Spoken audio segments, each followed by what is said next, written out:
with Primero. The second thing is we want to bring this kind of capability to the US market. We think there's a real need here, and we're trying to address that need. So that's really what I'm going to be talking a little bit about here.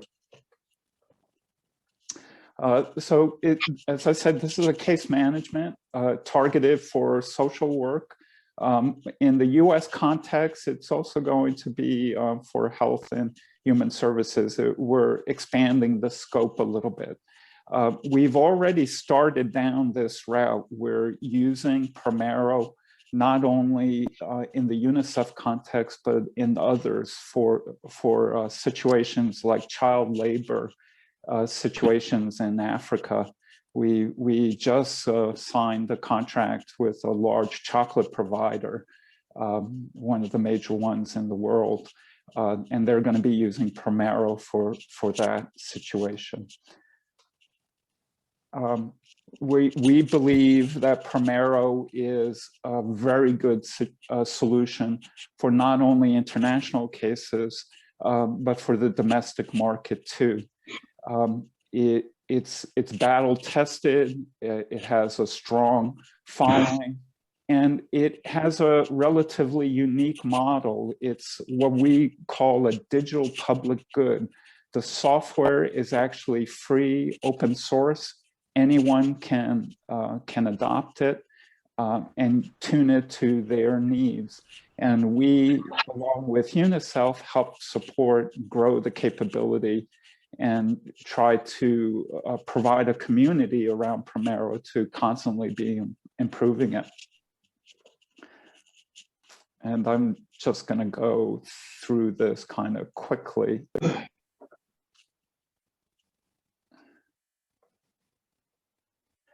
Here's kind of a I'm not going to focus too much on the software itself, but it's a mature software product. It's available both on webs and mobile platforms. We have some very rigorous requirements, as you might imagine, in the international case for privacy and security. We have to be very, very careful about who can access the data, and while it's in transmission, making sure it's secure as well. As I said, the mobile. Our business model in the US is going to be a little different than the international. We're going to offer it primarily as a software as a service, a SaaS offering, and primarily for just a simple reason of reducing the complexity of getting ready to use it. Social work organizations are overrun already, and having them have to maintain the software is probably too much of a reach. In the international context, it's quite often the case that either the country or NGO wants to guarantee that the software, and most importantly, the data, is on their premises. So the model is a little bit different. Primero is very flexible, so we can support either one of those models. The target in the domestic market is going to be a SaaS offering. The things that we're going to be offering, remember, the software is essentially free.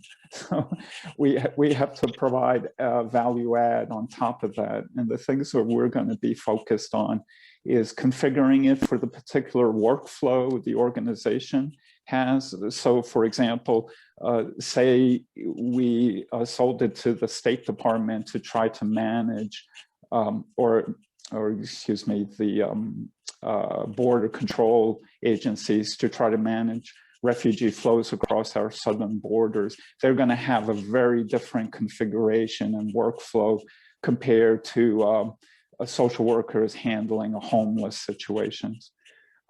There's training, obviously, on this. Deployment, as I mentioned, we're primarily going to do it on SaaS, but we also do have the ability to provide on premises.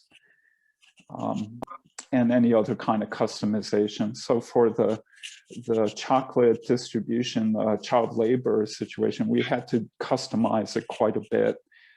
Now, the great thing and the value add for the overall community is all those customizations has rolled into the open source software and is now available to everybody.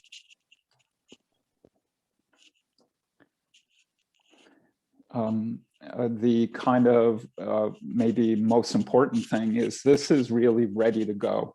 The software is stable, it's been battle tested. We've gone through 2 major iterations. We're preparing the 3rd iteration as we speak. Just a little bit about the market. It's fairly large in the domestic market. We're encompassing North America. We do have some potential clients in Canada. It's about as you can see, the market is well, let me actually show you how it's divided. Here's kind of the market overall. There's government and public sectors, nonprofits, and the social workers working primarily in those 2. But we're also looking at other types of areas like rehab, mental health, homelessness, those types of things.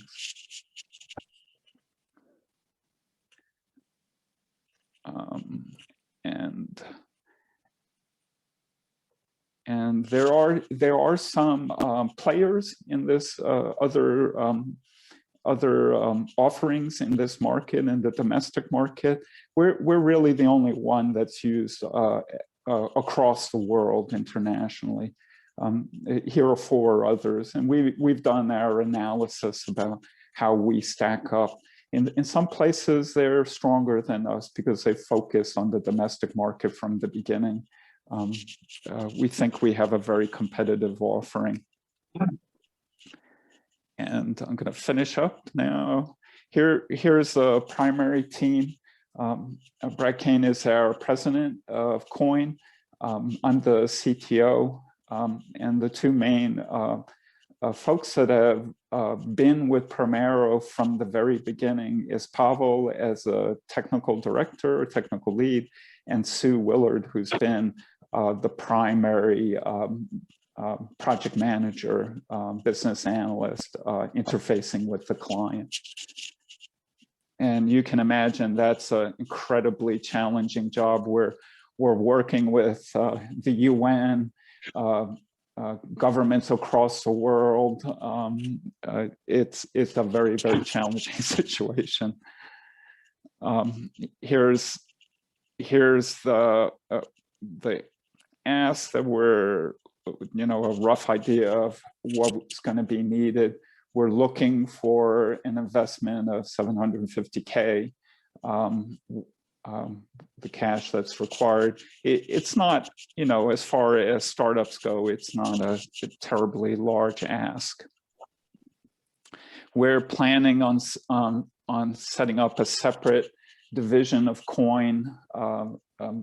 Jane's is the kind of placeholder name that we have for it at the moment. And I think that's really all I wanted to say. So the ask I have is, we in 6 minutes, I can't really go through the whole pitch deck, but any feedback you guys have would be of interest to us, and see as we tighten this up and start presenting. That's it. Well, thank you, JP.